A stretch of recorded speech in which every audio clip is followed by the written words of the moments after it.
Close your eyes and picture Beijing in the 1700s. Lanterns glow on busy streets, merchants shout over silk and tea, and scholars debate in smoky tea houses. But behind red wooden doors carved with dragons, there's a hidden world. A world lit by oil lamps, filled with music, perfume, and laughter that hides pain. Here live the brothel boys of the Qing Dynasty. Young, often barely teenagers, dressed in silk, trained to entertain. Behind their smiles were lives of poverty, control, and survival. Today we'll step into their world, what they ate, how they dressed, who they served, and how society both desired and shunned them. This is history from the shadows.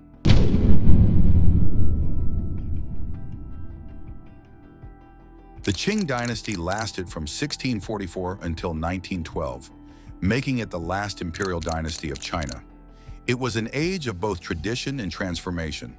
Emperors like Kangxi and Qianlong presided over periods of cultural richness, territorial expansion, and economic growth. But beneath the surface, strict Confucian values dominated daily life. The Confucian order emphasized filial piety, family duty, and moral purity. Men were expected to marry women, produce heirs, and uphold social hierarchies. But as with many societies, the public rules didn't always match the private realities. Entertainment houses, brothels, tea houses, and opera houses flourished. They weren't merely places of lust. They were cultural salons where poetry was read aloud, where songs were performed, and where politics was quietly discussed over cups of warm rice wine. Female courtesans were already well known in this world, admired for their artistry as much as their beauty. But there was another less discussed figure, the xianggong, the young male courtesan. To their patrons, they were entertainers, companions, and sometimes lovers. To themselves, they were survivors navigating a world that admired them one night and discarded them the next.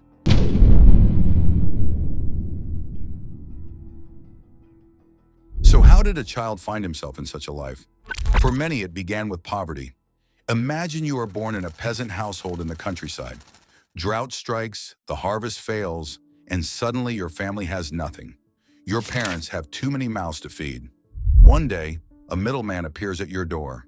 He looks respectable, maybe dressed in neat robes.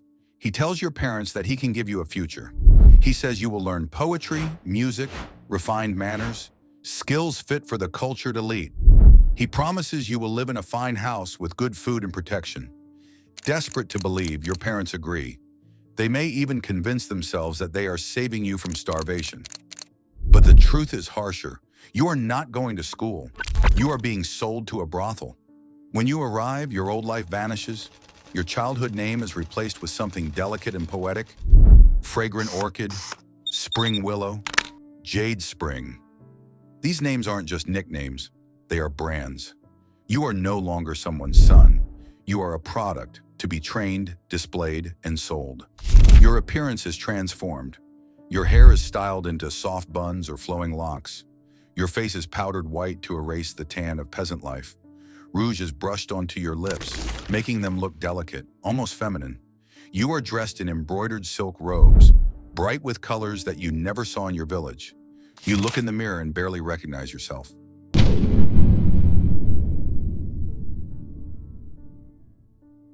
Life in the brothel was structured and demanding. Your mornings were filled with training. The patrons who visited didn't want just beauty, they wanted entertainment. So you learned to recite classical poetry, to quote the lines of Confucius or compose verses of your own. You practiced calligraphy, your brush moving with elegant strokes across fine paper. You trained your voice to sing opera, hitting high notes that echoed with emotion. Perhaps you learned the pipa, guqin, or bamboo flute, your fingers aching from long hours of repetition. Every gesture was taught: how to bow, how to serve tea gracefully, how to smile just enough without seeming false. Afternoons were for preparation. You bathed, your skin rubbed with scented oils. Powders and creams were applied to keep your face smooth. Rouge colored your cheeks, and sometimes even your eyebrows were darkened for effect.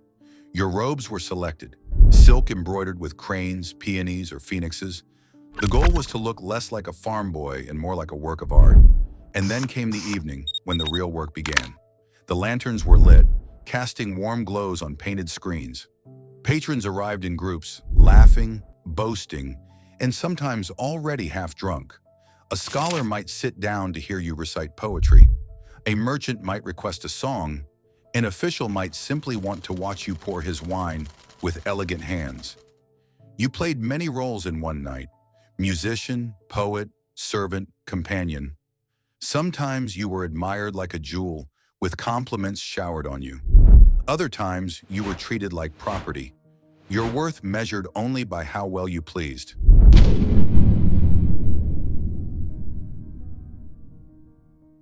In Qing society, relationships between men carried a strange duality. On the surface, Confucian values condemned anything that distracted from family duty and reproduction. But in practice, male love was far from rare. Literature, poetry, and even paintings of the time celebrated male beauty and intimacy. For wealthy men, keeping a xianggong wasn't just about pleasure, it was about status. Having a beautiful, talented boy at your side showed that you had wealth, taste, and refinement. Just like owning rare jade, fine horses, or expensive calligraphy, a favored boy was a symbol of prestige. If you were especially talented or beautiful, you might catch the eye of a powerful patron. If he adored you enough, he could redeem you, buy your freedom from the brothel and keep you as his private companion. That might mean silk robes, rich food, and a comfortable life. It could even mean influence, as you whispered in the ears of powerful men. But for every boy rescued, many more were left behind, passed from one guest to another, their bodies consumed like a banquet dish, their artistry overlooked once novelty wore off.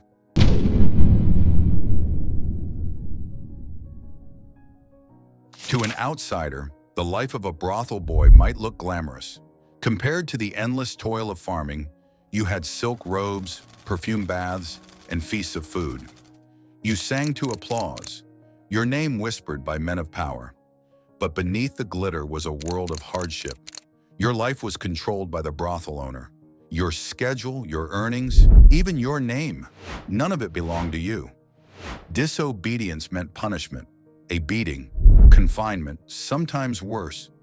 You were watched constantly, reminded that you were property. Disease lurked in the shadows. In crowded brothels, infections spread quickly, and medical treatment was crude. Many boys fell ill young, their beauty fading before their time. And socially, you lived in contradiction.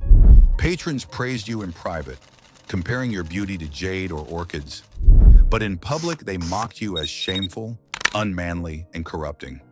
You were admired and despised, desired and discarded all at once.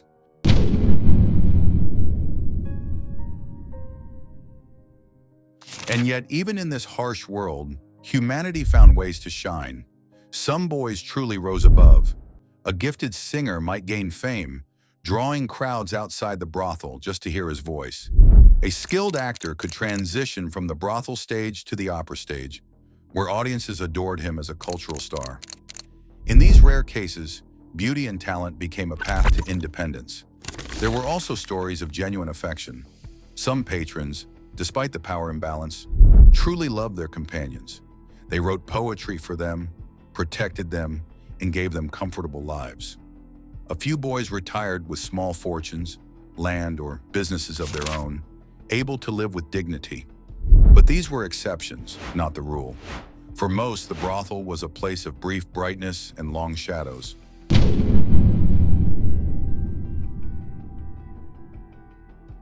The cruelest truth for a brothel boy was that youth itself was the currency, and it faded fast. At 14, you were prized as delicate and ethereal. At 16, you might still draw admiration for your beauty and skill. But by 20, whispers began, "He's getting old." Every new boy brought into the house was both a companion and a rival, a reminder that your worth was slipping away. Unless you secured a wealthy protector willing to buy your contract, your future was bleak.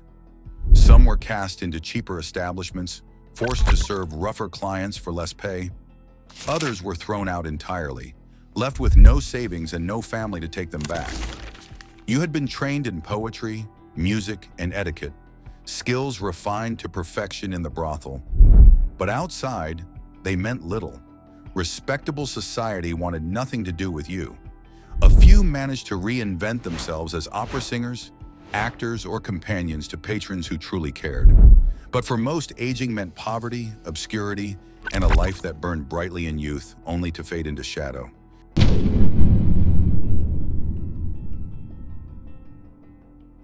The world of Qing Dynasty brothel boys revealed a society that lived with two faces.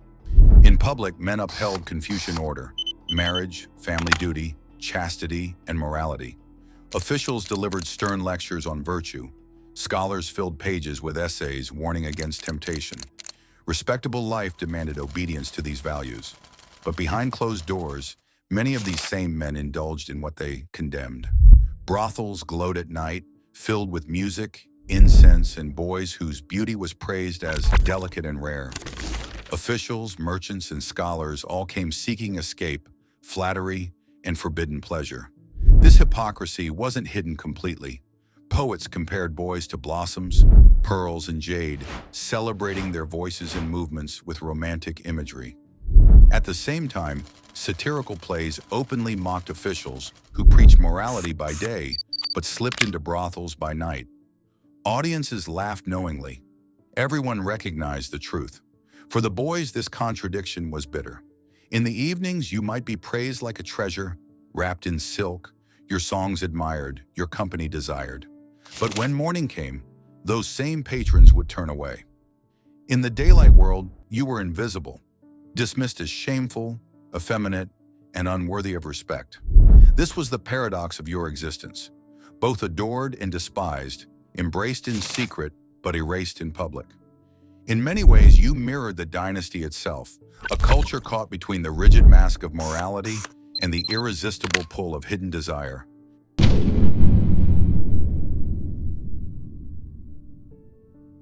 Let's step even deeper. Imagine yourself as one of these boys on a typical night. The lamps are lit, the air smells of sandalwood and wine, your silk robe shimmers with embroidered cranes and clouds. Your face is powdered, your lips a soft red. The guests arrive. An official enters first, his laughter loud, his belly full of confidence. A wealthy merchant follows, his eyes lingering on you as if you were a jewel in a shop window. You bow, pouring their wine with practiced elegance. Music begins. You take up your flute, playing a melody that rises and falls like a river's current. The room falls quiet as your voice joins the tune, soft and haunting. Applause follows, and for a moment you feel admired, almost respected. But as the night deepens, admiration shifts. The official leans closer, his hand brushing yours. The merchant whispers promises of gifts if you come to his chamber. You smile because you must. Refusal is not an option. Later, when the guests are gone and silence fills the brothel, you return to your small chamber. The powder on your face is smudged. Your robe smells of wine. You lie on the hard bed, staring at the wooden ceiling, asking yourself, is this my fate forever?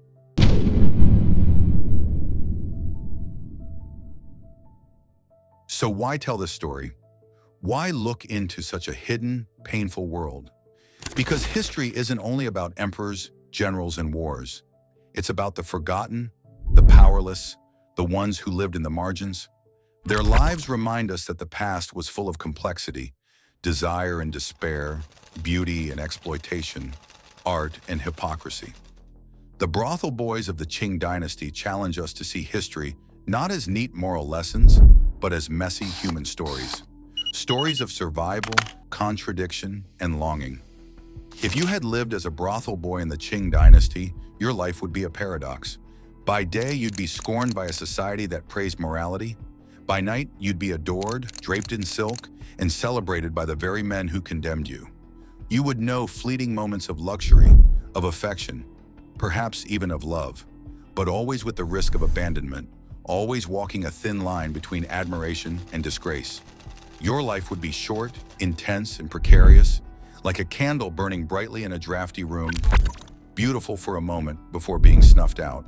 And that is why we should remember them, because in their fragile existence, we see something deeply human, the struggle to survive, to be seen, to matter, even in a world determined to use and forget you. Thank you for walking with me through this hidden corner of Qing history. If you found this story powerful, don't forget to like, share, and subscribe. There are countless more untold stories waiting in the shadows, and together, we'll bring them to light. Because history is never just about the powerful. It's about everyone, even those society tried to erase.